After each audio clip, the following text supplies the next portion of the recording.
keep a attitude of gratitude. So, a few years back, I was in need of a vehicle, just desperately in need of a vehicle.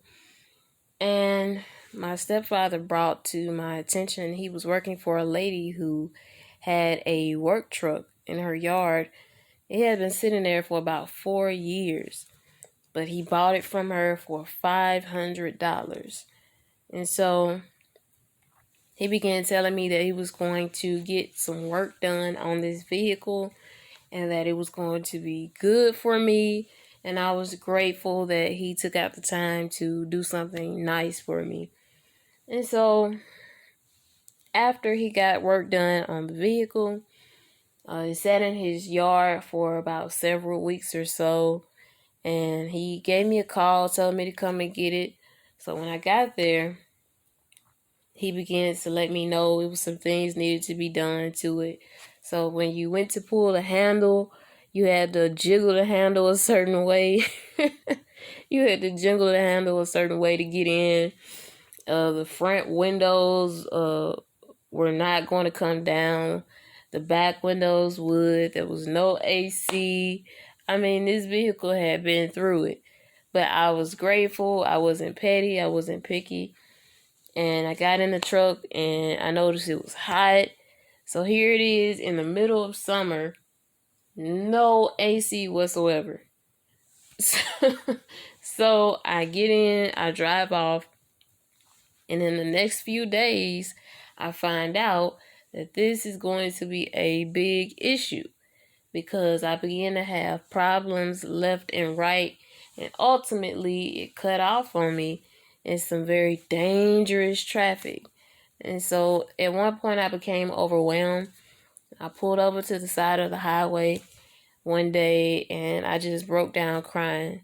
And I was like, Lord, you see my heart. You see I'm trying. Why is this happening to me? And this is not where I expected to be in life. Because you feel like you're a good person with a good heart, and you see these people who don't even live right, don't even talk to God, don't even pray.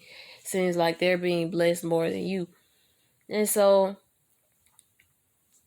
ultimately, we got the vehicle going. It went back to our home, sat there in the yard for several weeks or so, and I was asked by one of my relatives to let them use it.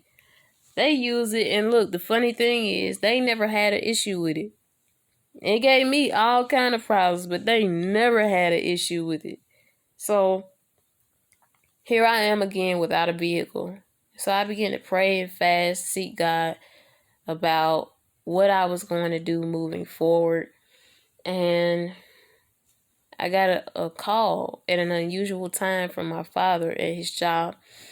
He called me and said, hey, there's a lady here who has a vehicle.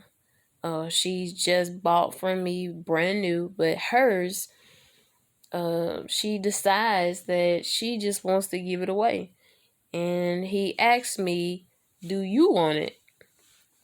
And I'm just floored, like, oh my God, absolutely. Like, I mean, this is God. This is absolutely God.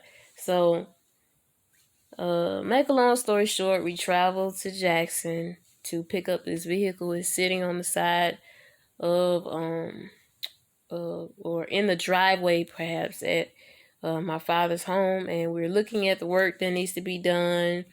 You know, my mom is mentioning certain work that needs to be done, but I don't care. I'm grateful. I'm just, grateful to even have the opportunity.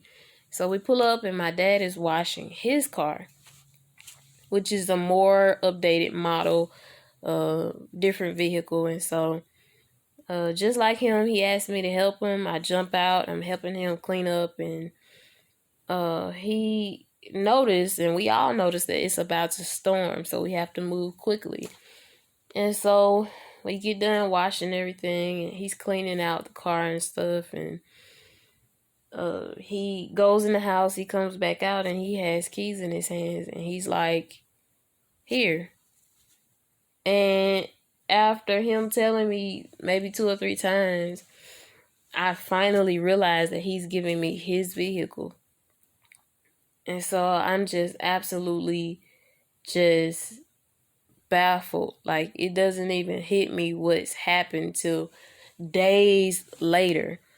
And so I ultimately left with this vehicle, and he ended up using the lady's car as his own.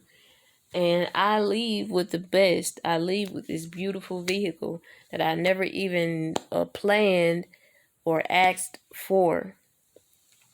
So, what God was trying to teach me was that I have to be grateful. The secret to receiving other blessings in life is to have an attitude of gratitude. Colossians chapter 2 and 6 says, "And now, just as you accepted Christ Jesus as your Lord, you must continue to follow him. Let your roots grow down into him and let your lives be built on him. Then your faith will grow strong in truth you were taught, and you will overflow with thanksgiving or thankfulness." So we have to learn how to be thankful. We have to learn how to uh, continue to let our faith be grown in God.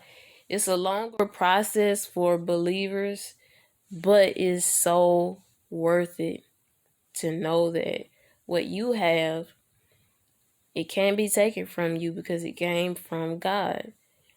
But just the simple fact of having that gratitude, it's your character that's being built in the process of you being blessed.